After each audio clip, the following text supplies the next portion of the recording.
നല്ലൊരു നടിയാണ്. ആഹാരത്തെക്കുറിച്ചൊക്കെ പറഞ്ഞ് ഷെയർ ചെയ്യുന്നില്ല എന്ന് ചോദിച്ചാൽ ഞാൻ മാക്സിമം എൻ്റെ ബെസ്റ്റ് അഹാനയോട് സംസാരിച്ചിരുന്നു. പിന്നെ പ്രൊഡക്ഷനും PROസും എല്ലാവരും സംസാരിച്ചിരുന്നു. ലൈക്ക് മാക്സിമം കംപ്ലീറ്റ് ചെയ്യുക എന്ന് പറഞ്ഞു. എനിക്ക് തോന്നുന്നു മനു ഉണ്ടായിരുന്ന സമയത്ത്, ഡയറക്ടർ ഉണ്ടായിരുന്ന സമയത്ത് മേ ബി എന്തെങ്കിലും ഇഷ്യൂസ് ഉണ്ടായിരുന്നില്ല. എനിവേ പുള്ളിക്കാർക്ക് ഇപ്പോഴും അത് മറന്നിട്ടുണ്ടാവില്ല. 3 years കഴിഞ്ഞു. ഇപ്പം അങ്ങനെയാണെങ്കിലും ആഫ്റ്റർ ഓൾ 3 വർഷം കഴിയുമ്പോൾ സ്വാഭാവികമായിട്ടും ഒരു മാനുഷിക പരിഗണന എന്നുള്ളത് കൊണ്ട് തീർച്ചയായിട്ടും അവരതെല്ലാം മറന്ന് സഹകരിക്കേണ്ടതാണ്. അതുകൊണ്ട് എനിക്കറിയില്ല.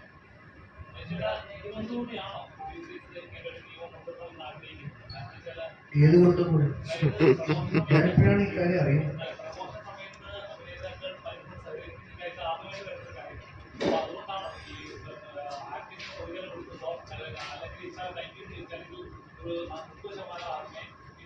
ഒരു ഡൗട്ട് കിട്ടിയ ഞാൻ തീർച്ചയായിട്ടില്ല. ഈ ബിബിഷേട്ടൻ്റെ കാര്യവും ഈ കാര്യം എന്നുള്ള 2 കാര്യങ്ങൾ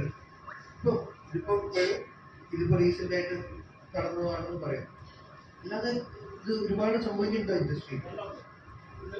നമ്മൾ സ്ഥിരത്തിന് മുമ്പിലായതുകൊണ്ട്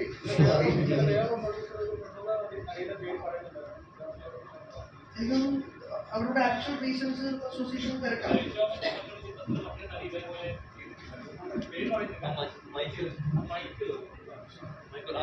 എന്താണെന്നറിയാം, നിങ്ങൾ ചോദിക്കുമ്പോൾ മൈക്ക് വെച്ചാൽ ബെറ്ററാണ്. ഇത് ഫീൽഡിൽ വരുമ്പം ചോദ്യമില്ല, ഇവിടെ ഇരിക്കുന്നത് വെറുതെ ഇതിനു മുമ്പ് പല ഇൻസിഡൻസ് ഷൈൻഡോമിന്റെ ചിത്രത്തിൽ നായിക ഇതേപോലെ ചെയ്തിട്ടുണ്ട്, പാൽപാസിന്റെ ചിത്രത്തിൽ ഇതേപോലെ സംഭവിച്ചിട്ടുണ്ട്. ഇതിപ്പോ കുറച്ചായിട്ട് ഇങ്ങനെ സംഭവിക്കുന്നുണ്ട്. എനിക്കൊന്ന് കാശ് ആദ്യമേ കിട്ടുന്നതുകൊണ്ട് പിന്നെ പ്രൊമോഷന് വന്നില്ലെങ്കിൽ കുഴപ്പമില്ല എന്നൊരു ചിന്താഗതിയാണ്.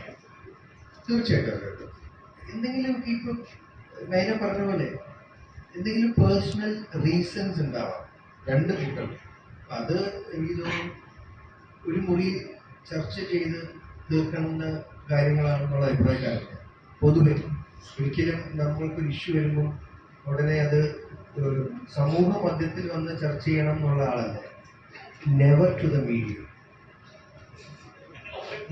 അല്ല, നിങ്ങൾ നിങ്ങൾ മിററാണ്, നിങ്ങൾ ആവശ്യമാണ്. പക്ഷെ എൻ്റെ കാര്യത്തിന് എനിക്ക് ഹാൻഡിൽ ചെയ്യാന്നറിയാം. നിങ്ങളുടെ സഹായം വേണ്ട. ഞാൻ അത് തന്നെ ചെയ്യും. ഞാൻ പോയി ഹാൻഡിൽ ചെയ്യും.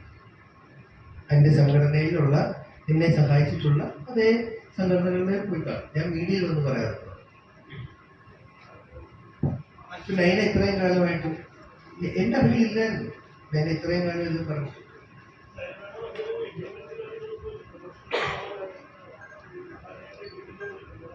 മൈക്കിനോട് ചോദിക്കും. ചിറാണിയുള്ള സിനിമ റിലീസാകുമ്പോൾ അതിന്റെ പ്രൊമോഷന് പറഞ്ഞ എഗ്രിമെന്റ് ഒന്നും പ്രധാനമായിട്ടുണ്ടായിരുന്നില്ല. നോർമലി നമ്മളെല്ലാം എഗ്രിമെന്റ്സും കാര്യങ്ങളും ചെയ്യുന്നതാണ്. തീർച്ചയായിട്ടും ഉണ്ടായിരുന്നില്ല. മേ ബി എന്താണ് റീസൺ എക്സാക്ട്ലി എനിക്കും അറിയത്തില്ല. എന്തൊക്കെ പറയാൻ നിർബന്ധിച്ചു കൊണ്ടിരുത്തുന്ന ഒരാളെ അത് മുഴച്ചാൽ നിൽക്കും. ഏത് സിനിമയുടെ സോ പാർട്ടിസിപ്പേറ്റ് ചെയ്യുന്നവർ തൽക്കാലം ഹാപ്പി ആയിട്ട് പാർട്ടിസിപ്പേറ്റ് ചെയ്യും. നിങ്ങൾക്ക് എല്ലാവർക്കും ഈ സിനിമ ഡാൻസറാണ്. ഇപ്പം ചേച്ചിക്കും സ്വാഞ്ചനും ഞാൻ സംസാരിച്ചപ്പോൾ നമ്മുടെ ധ്രുവനും ഞാൻ തന്നെ കണ്ടപ്പോൾ മനുവിന് വേണ്ടി ഈ സിനിമ ഞങ്ങൾക്ക് തിയേറ്ററിലാണ്. ഇപ്പം ലാലേട്ടൻ്റെ ഇത് ഇറക്കുന്നു. അദ്ദേഹത്തിൻ്റെ വലിയ പരിശ്രമം.